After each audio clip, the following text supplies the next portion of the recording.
Half of world's population constitutes women, and we still fail to address the issue of gender inequality. Recent data suggests women per week spend 5 hours more time on household work than men. A nugget of research that compelled me to dive deeper into this work was done at the School of Gender Studies at the Tata Institute, also included in the film. It illustrated a heat map analysis of several middle-income housing typologies in Mumbai. In most houses, the kitchen was enclosed within 4 walls and a door, giving less to zero visibility and audibility to the person operating it, which in most cases is a woman. This in turn leads to less power and minimum decision-making opportunities in the household. Isolation and loss of agency results in economic dependency. With technological advancements in ventilation systems, the door evolved into a curtain, thus increasing the visibility and audibility ratios. Today, we live in open, central and microwave kitchen housing typologies. Kitchen evolution calls for urgent attention to reflect back on our built environment and domestic labor structures to find alternate solutions. It attempts to resolve some of these spatio-sexual biases in the house with the proposed THALI NYC system, which is one way of looking at food systems in the urban environment. This film also explores the impact of these domestic typologies on cultural practices, religious iconography, and patriarchal social relations in the South Asian context, as well as the Western architectural pedagogy. Hope you enjoy the film.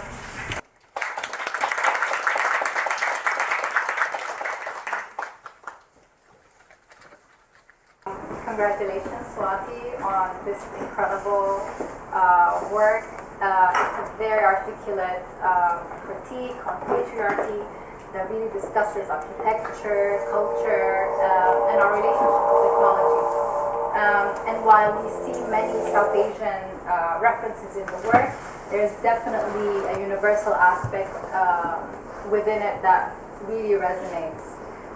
So to start off the Q&A, maybe you could give us a background on the film. How did you become interested in the topic of gender?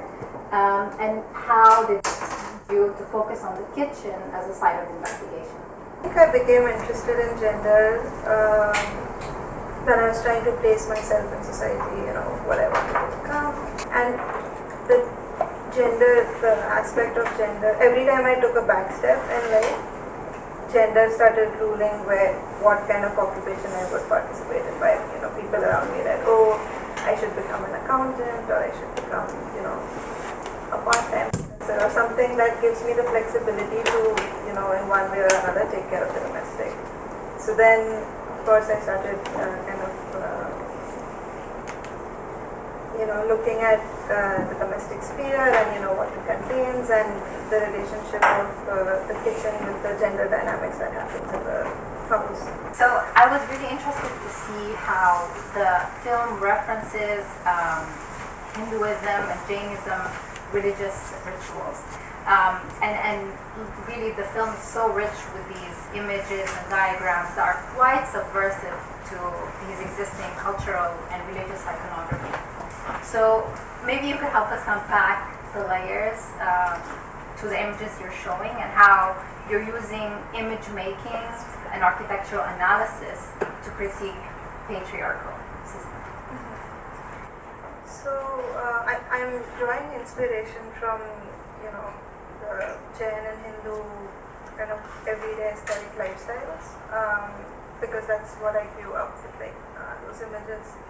But I would like to point out, the Vastu Purusha diagram, the diagram that we kept on seeing a couple of times, of a man on his back, and his body. The diagram of his body is basically divided into 9 grids, and those 9 grids are the 9 spaces of the house that kind of spatially fulfill his body needs, right? So, like the Vitruvius man, we take proportions of a European body and design everyday objects like the Vitruvius man, whose proportions we kind of, as designers, have been kind of referring back to design things like the car, or like people say that women can't drive. Of course they can't drive because the proportions of the car are based off of a man's body. So I was talking about the Vitruvius Man, and how in the film later on the woman kind of dips her feet into red dye and walks around the Vitruvius Man. So what she's doing is that the first time when the bride enters the house, that it's a cultural ritual where she's walking around the house with those red footsteps, claiming the house to be hers right after marriage. So anyway, so that's why I like to call some of these architectural diagrams of dissent, because I'm taking this existing historical diagram, which we still use today to design houses, and through these cultural references I'm kind of breaking them or liberating that historic diagram. So within what you were just saying about how the film's critique of patriarchal space is very much related with architectural pedagogy and like the diagrams that are so very much entrenched in the field, and it seems to me that the way you're responding to that and liberating space from gender, I guess, takes the form of performance and choreography. And I'm thinking of the moment where Rati, the performer in the blue room, where she sort of almost deconstructs the space and reforms it in her own image. So could you maybe talk about how you view the relationship between architecture, gender, and performance art? I think what performance does is it helps embody all these social constraints. And because I feel like we grow up with these social problems and they're so embedded inside of us, it takes time and kind of multidisciplinary thinking to embody them, unlearn them, critique them. So I think kind of performance helped us embody those constraints, and obviously through choreography, the blue room that you're talking about, I think choreography helped us break out of it, to take the kitchen from this domestic space and bring it to the city, and compels us to think about food systems and why are they in our private houses when really the society is supposed to take care of it, not just this one woman doing labor of love. That's when I think that's why, Lydia, I love your work, because it talks about those food systems and also how we got there from a very biological point of view. Thank you, and congratulations on the film. And I just want to say a huge thank you to the society, the Southeastern Literary Society, where we're at. I'm extremely happy to be part of your family today. So I know that I was supposed to talk about chicken and chicken evolution and how chicken have become 4 times in size and not able to walk because of the fact that we have manufactured them to become edible and not living beings. But I do want to address a few things about your film before we go to chicken. Yes. And I think that one of the things there are a lot of fascinating aspects of repression, and I think that one level of repression, and as you call it, you called your film very rightfully so a practice of dissent, and I think that I really agree with that aspect.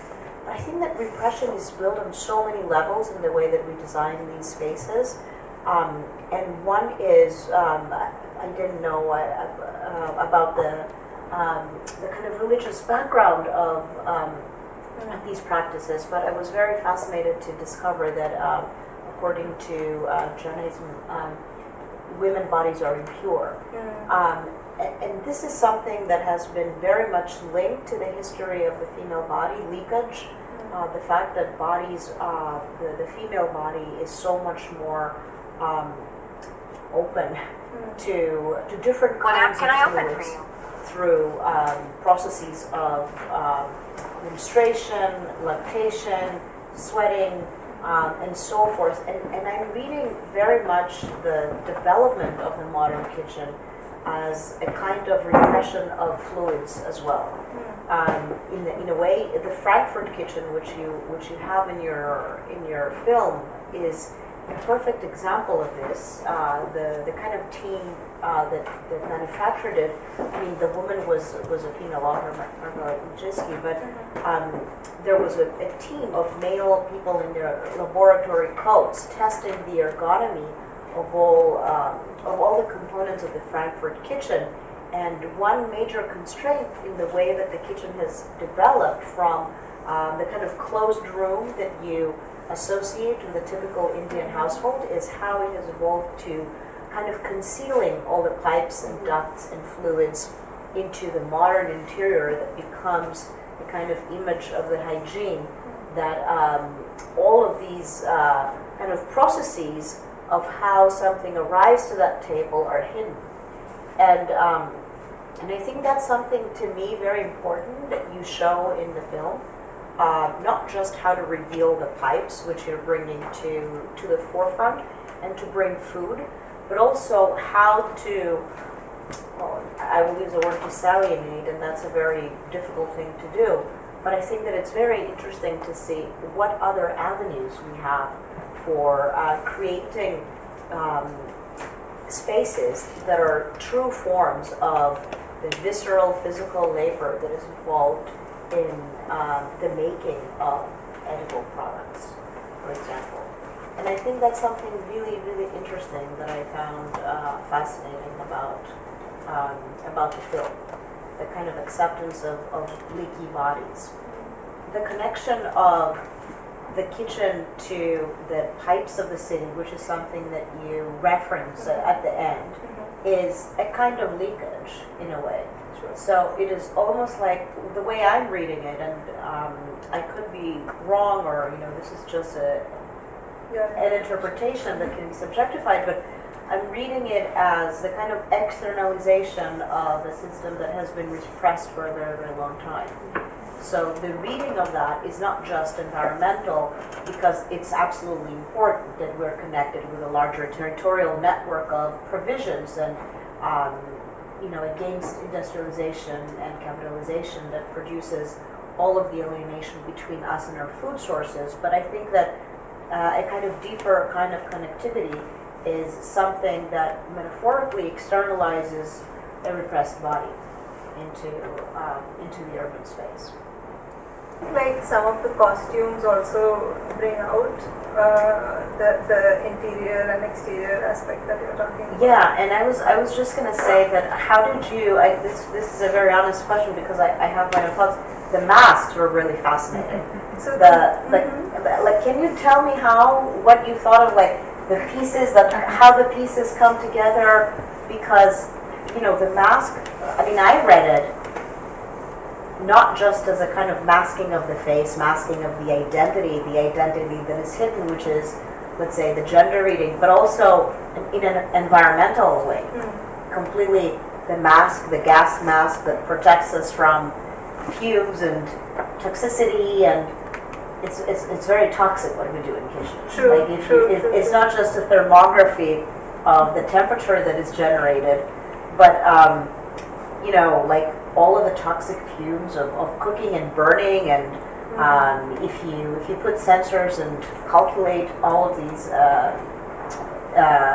substances that are generated, there have been studies that they're very toxic, hence filters and all of this machinic infrastructure that is there to absorb all of the toxicity. So the mask is also something that women have been subjected to toxicity, and it's a huge problem of environmental inequality, not just in the kitchen but also in the workforce, like in factories There have been incredible books about, one is Michelle's Murphy Sick Building Syndrome book, who is about gender, and it really is about factories and how women have been working in these completely toxic conditions and have gotten more sick in percentages, and she theorizes this whole aspect. But not to go there, how did you make the masks? What do the masks mean for you?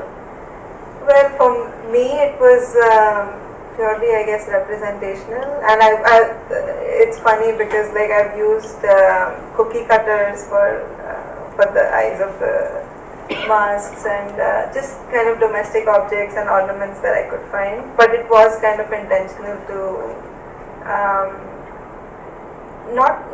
my purpose was never to hide the identity, but I wanted to abstract the figures as tools, and how kind of also those responsibilities were split in this domestic sphere. Wondering, like you referenced a little bit about the kitchen, moving from the outside of the home, now moving more into the center of the house.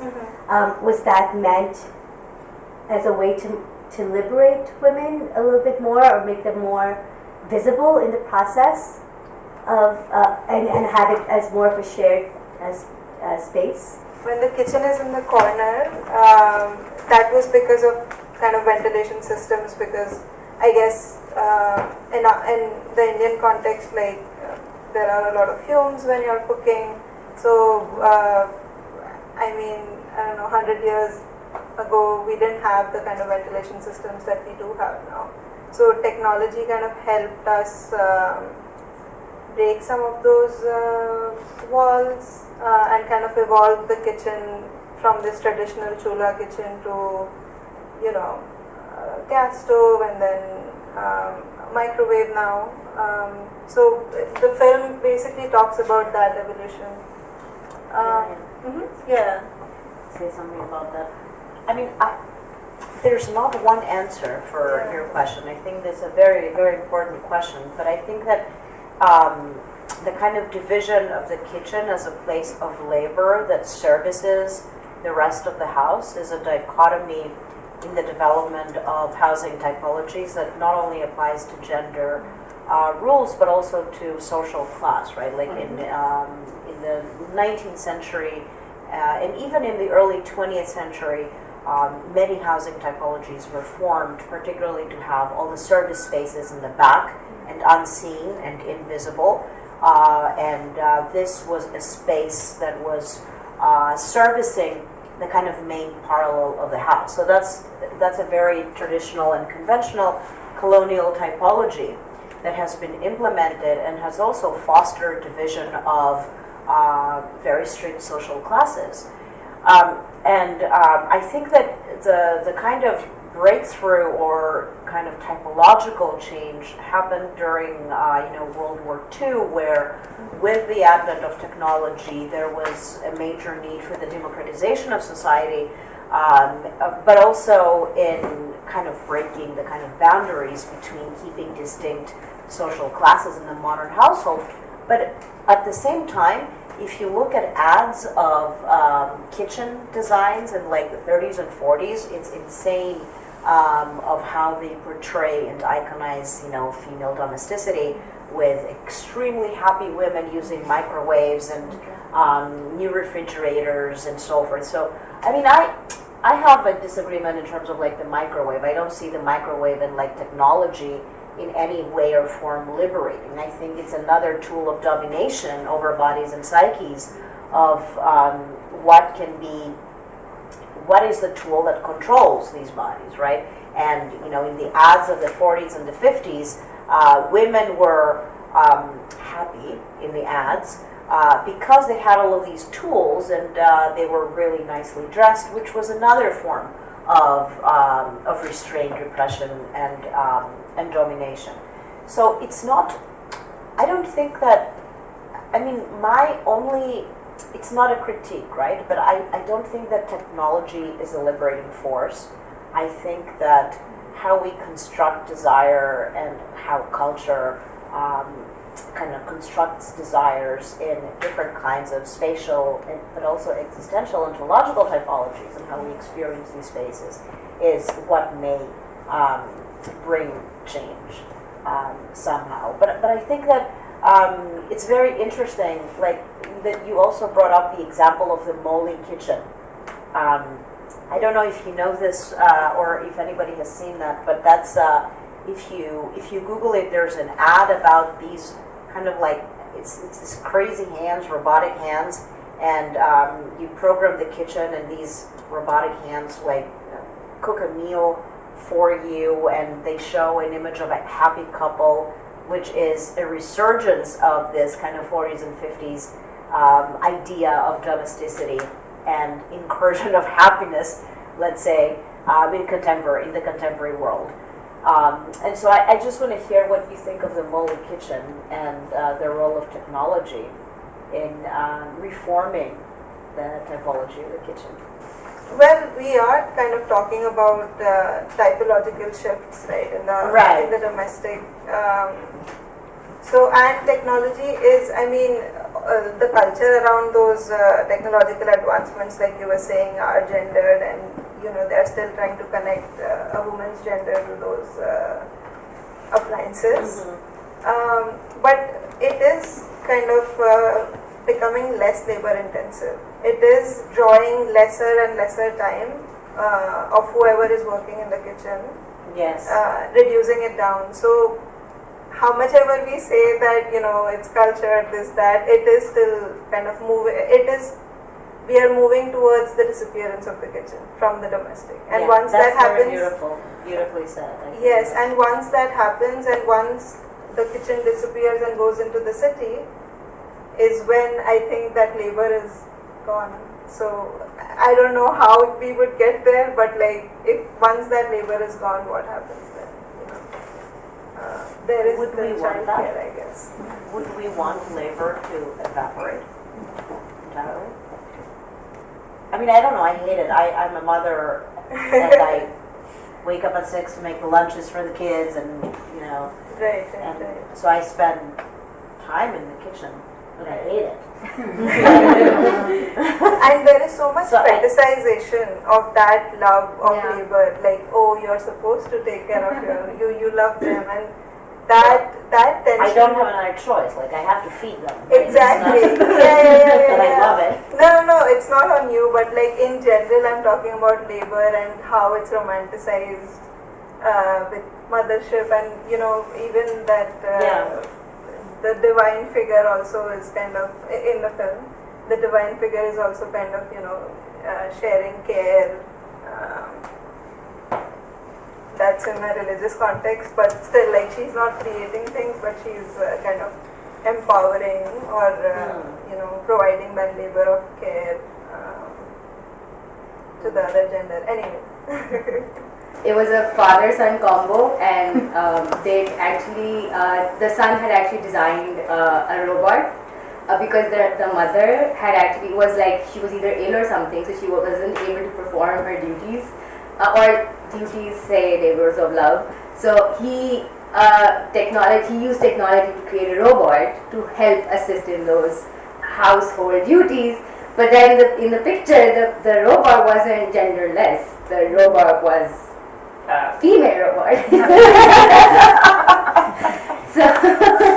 So I found it interesting that it could have been a neutral body that was just like, it's technology, right? So but they chose to give technology like a gender, and in that sense that robot was female.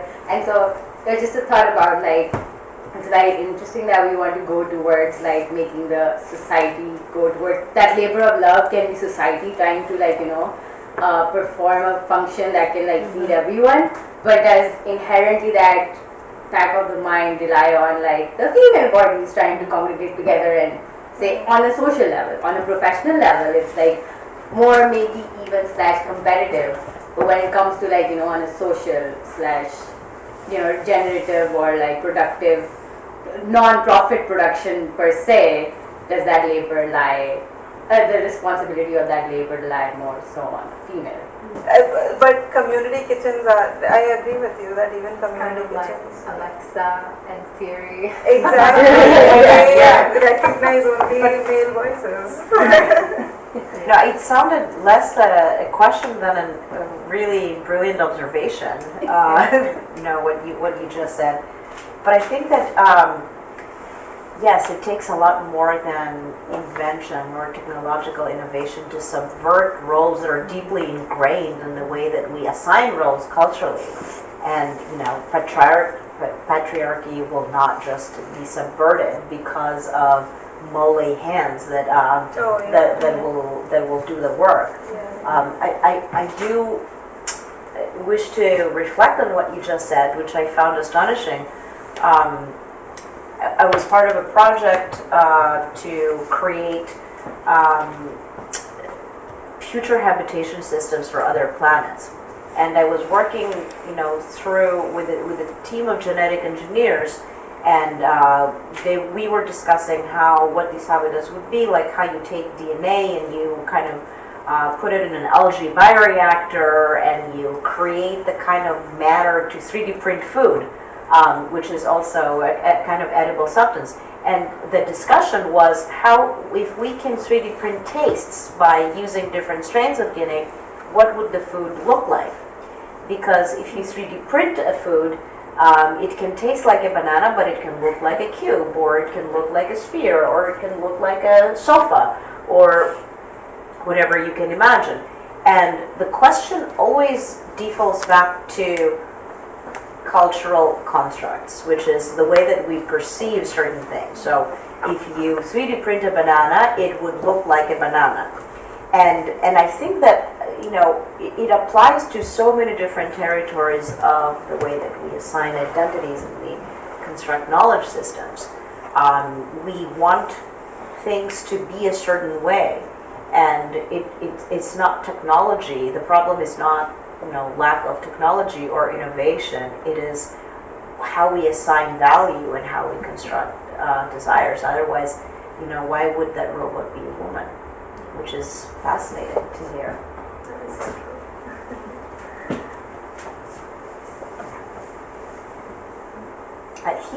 He had a question, and that's a man. So is the utopian vision of the kitchen here to abolish the kitchen?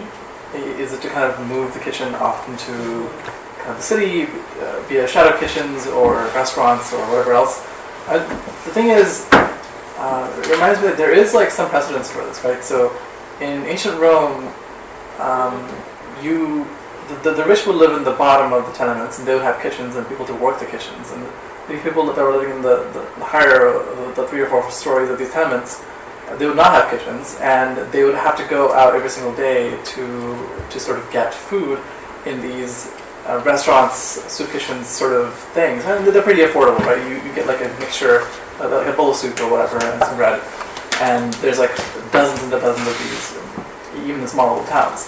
So even back then, people were going out to eat practically every meal.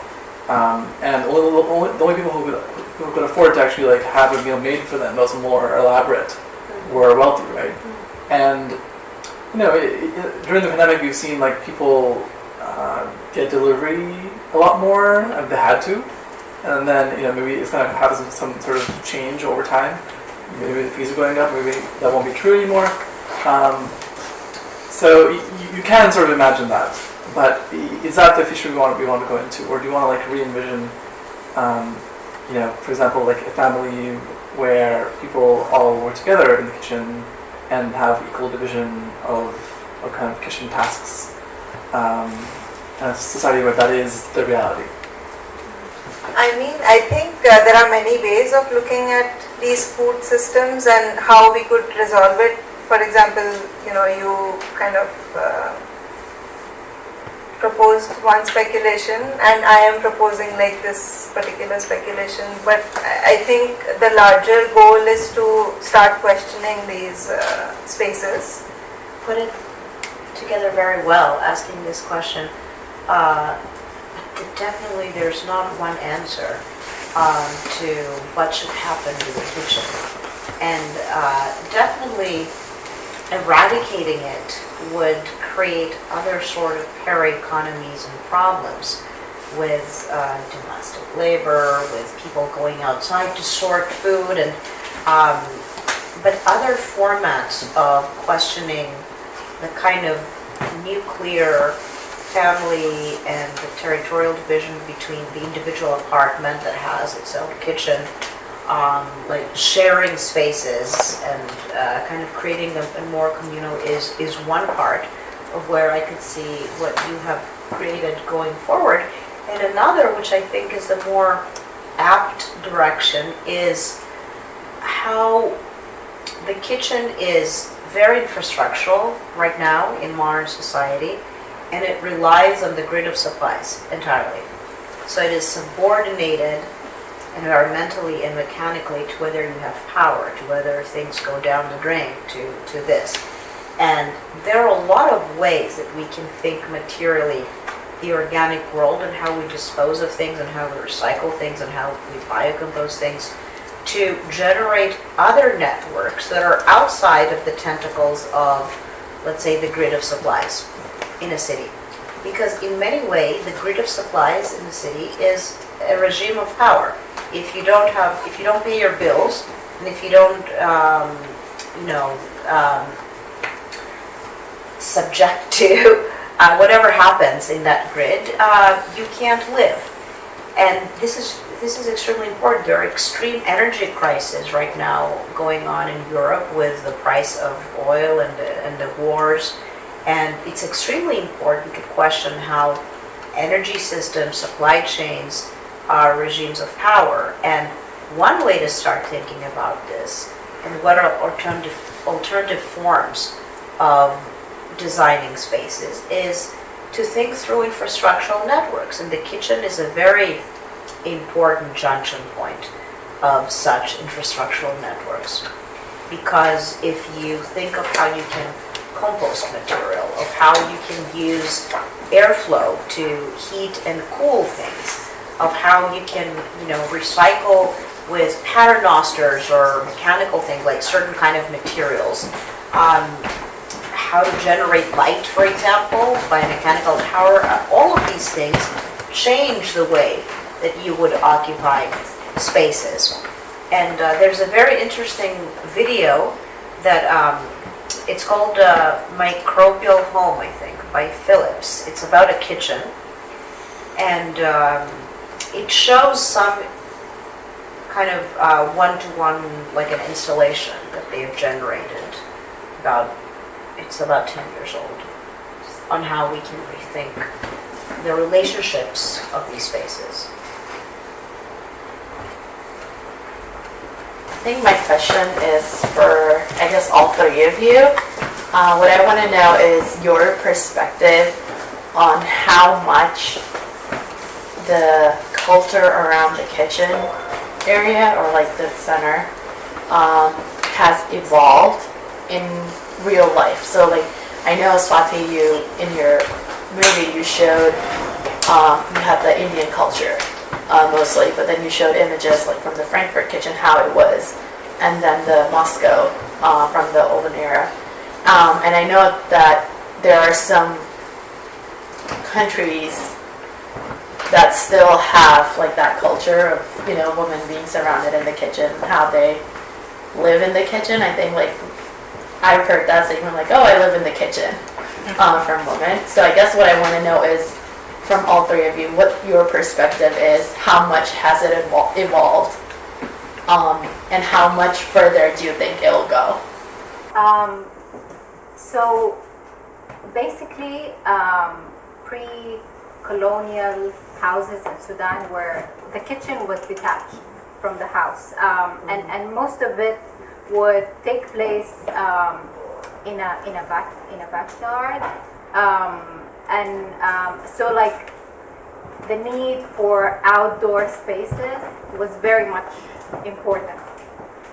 And right now houses, like, of course, the kitchen is an interior. It's not like there's less. I don't see open kitchens so much in Sudan because the cuisine does not allow you to have that. it takes over the house. You cannot, it needs to be separated. So I think culturally, like what type of cuisine you're making and how that impacts the house is really important. And so like if you, I see this happening in my house all the time. Whenever there's a large meal or we're inviting people over, it goes outside. We go back to the way it was. So I think definitely rethinking. I think it would be interesting to see how technology could also influence different cuisines, and how you could maybe create a cuisine that very much has an impact on the environment of the house, but in a way that's, I guess, I don't know, more egalitarian. I don't know. I mean, what you're saying, like I've tried to do that since Manhattan has like a little Italy, a little India. I don't know if there's a Ethiopia, but we have like these different neighborhoods in Manhattan, and when the pipeline kind of crosses through them, it's it becomes that cuisine or that system. But of course, again, this is a speculative design. There are many ways of thinking around food systems, and it'll be nice for everyone to have